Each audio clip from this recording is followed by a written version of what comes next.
കണ്ണൂരിൽ എന്താണ് സാധ്യത നോക്കാം. കണ്ണൂരിൽ ഇപ്പോൾ എം സന്തോഷ് കൂടി ചേരുന്നു. സന്തോഷേ, കണ്ണൂരിൽ ഇപ്പോൾ ടൗണിൽ ഈ സമയത്ത് മഴയില്ല എന്ന് തോന്നുന്നു. പക്ഷേ മലയോര മേഖല, തീരദേശ മേഖല, ഇവിടുത്തെയൊക്കെ സാഹചര്യം എന്താണ്? രാത്രി മഴയുണ്ടായിരുന്നോ എന്നാണ് ഇപ്പോൾ നമുക്ക് മനസ്സിലാക്കാൻ കഴിയുന്നത്.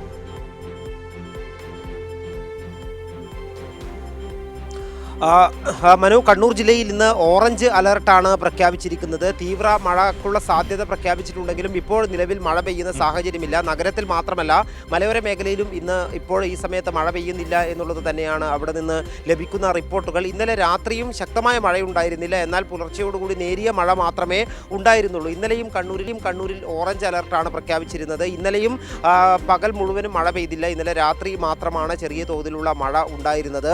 ഇന്നിപ്പോൾ ഓറഞ്ച് അലർട്ട് നിലനിൽക്കുന്ന സാഹചര്യത്തിൽ അതുമായി ബന്ധപ്പെട്ട ജാഗ്രതാ നിർദ്ദേശം ജനങ്ങൾക്ക് നൽകിയിട്ടുണ്ട്. പ്രത്യേകിച്ചും തീരദേശ മേഖലയിലും മലയോര മേഖലയിലുമുള്ള ജനങ്ങൾക്കാണ് ജാഗ്രതാ നിർദ്ദേശം നൽകിയിട്ടുള്ളത്. ഈ തീരദേശ മേഖലയിലുള്ളവരോട് കാറ്റിനുൾപ്പെടെ സാധ്യതയുള്ളതുകൊണ്ട് മത്സ്യത്തൊഴിലാളികൾക്ക് ഉൾപ്പെടെ നിർദ്ദേശം നൽകിയിട്ടുണ്ട്. മാത്രമല്ല, കണ്ണൂർ ജില്ലയിലെ മലയോര മേഖലകൾ ഇരിട്ടി താലൂക്കിലെയും തളിപ്പറമ്പ് താലൂക്കിലെയും ഉൾപ്പെടുന്ന പല സ്ഥലങ്ങളും കനത്ത മഴയുണ്ടാകുമ്പോൾ, അതിതീവ്ര മഴയുണ്ടാകുമ്പോൾ മണ്ണിടിച്ചിലിനും ഉരുൾപൊട്ടലിനും സാധ്യതയുള്ള പ്രദേശങ്ങളാണ്. ആ മേഖലകളിൽ ജാഗ്രതാ നിർദ്ദേശം നൽകിയിട്ടുണ്ട്. അവിടെ ഈ രാത്രി യാത്ര ഒഴിവാക്കണം എന്നതുൾപ്പെടെയുള്ള നിർദ്ദേശങ്ങളാണ്, ഇപ്പോൾ മുന്നറിയിപ്പുകളാണ് നൽകിയിട്ടുള്ളത്.